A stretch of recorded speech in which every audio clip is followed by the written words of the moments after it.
Florence is getting ready to make landfall at any moment in North Carolina. Yeah, right now, the strongest part, without a doubt, is hitting Wilmington. And reporter Richard Devane is there right now. You'll see what I mean when I mean strongest part here in a second. Richard.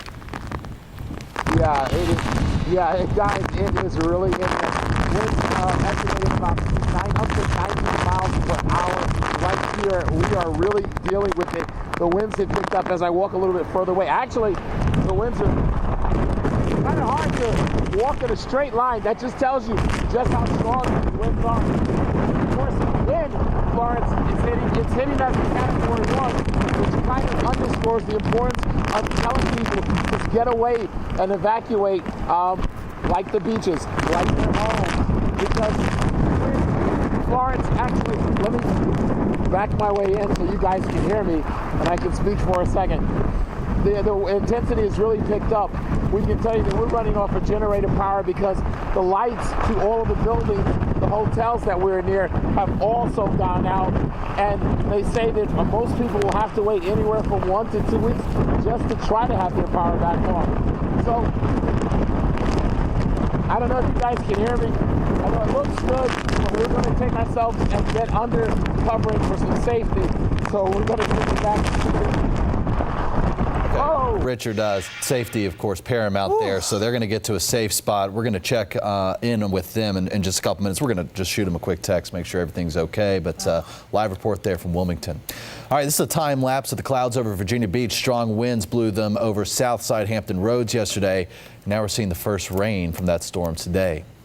Let's check conditions now in Norfolk. Yeah, residents there have been very busy preparing for this storm. And 13 News Now's Ernie LeBeau is live in Ocean View near Willoughby Spit. Ernie, what are you seeing there?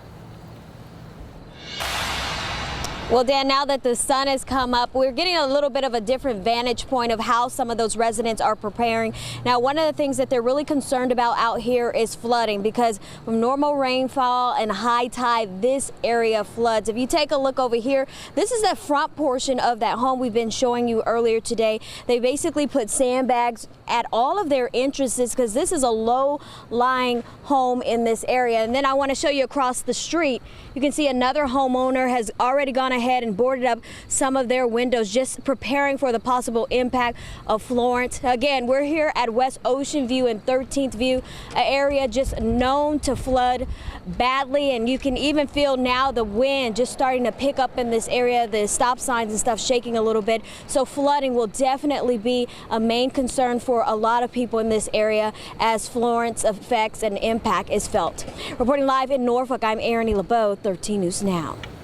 Night and day difference when you look at those two live shots. Separated by a couple hundred miles. That's It's amazing how different things could have been if that storm just decided to track a little more north. That's right. Absolutely, guys. You know, some breezes up here, nothing compared to what Richard was just doing down there in Wilmington. He was in the eye wall, which is the strongest winds, as you can tell, blowing them around. 90-mile-per-hour gust clock there at Wilmington so far. And parts of the eye are now making it onshore near Wrightsville Beach and eventually pushing west towards Wilmington. And that'll also bring in a little bit of a calm period in terms of the strongest winds. Typically in the eye, things clear out, winds calm down, but the eye wall really packing a punch there. You can see it highlighted with the brighter banding just off to right over Wilmington really right now, with the eye itself starting to push onshore there. Again, this is the eye wall we're talking about with the strongest winds over Wilmington. Currently, we slide off to the north and northeast. Still have the banding here, gusty winds. All of this is onshore.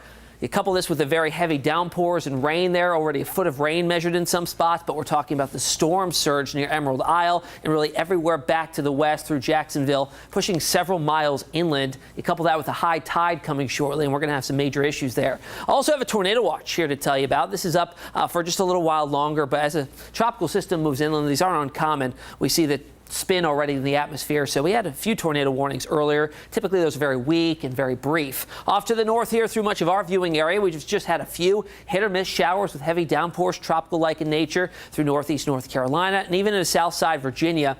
So a few more of them working down south through the Back Bay area in Virginia Beach and over into central Chesapeake in the short term. We'll see more of these develop on and off through the day today and into tomorrow, and even a chunk of Sunday as well. On top of that, it's a breezy day, windy, especially along the coastline, gusts up and over 30 miles per hour. Even back inland, we're getting those gusts to 20 to 25.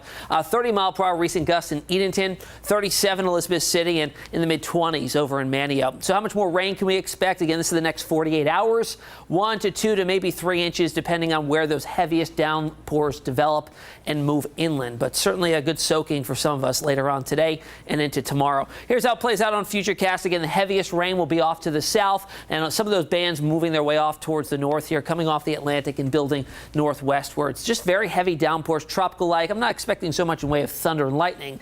Just the heaviest downpours will be our main issues. With tidal surges, high tide later this afternoon. We're looking at the gauges here across the area. The reds, the purples, and the oranges indicating anywhere from minor to major flooding possible. High tide cycle is just afternoon later today. We had our first high tide just after midnight. Here's a look at Sewell's Point, really right through tomorrow and even into Sunday, too. The high tide early in the morning going minor to moderate flooding.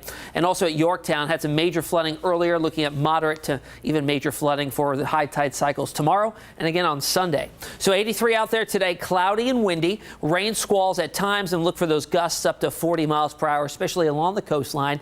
76 tonight, scattered showers still, windy and very muggy. And there's a look at your 7-day forecast. So we got those shower chances in there right through Saturday and into Sunday. Gradually improving conditions, though, as we get into the middle of next week with a return to sunshine and temperatures in the upper 80s. All right, back to you guys. All right, quick update. We just heard from Richard down in Wilmington. They're fine, all as well, so they're going to continue to watch as that storm moves through from a safe vantage point. Absolutely.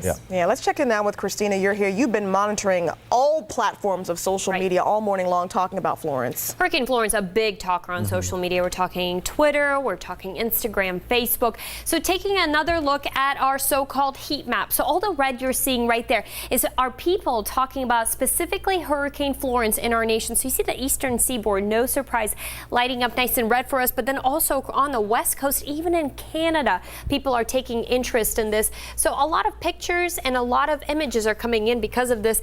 Here's one that Dan really loved. So we've been talking about this. Waffle houses, they stay open even though in the worst of conditions. So Vinny said, breaking news, Waffle House in downtown Wilmington is in fact open. People are going in and out of there. Wow. Absolutely insane. So closer to home, obviously, we're not dealing with the worst of conditions. Reporter Megan Shin shared this image, and you can see just some wind there, but no major rain events. Dan? All right, Christina, thank you. And as the storm gets closer, help us tell the story. Share your pictures when it's safe to. Email them at 13newsnow.com. You can also share them on Facebook or Twitter with the hashtag 13stormmode.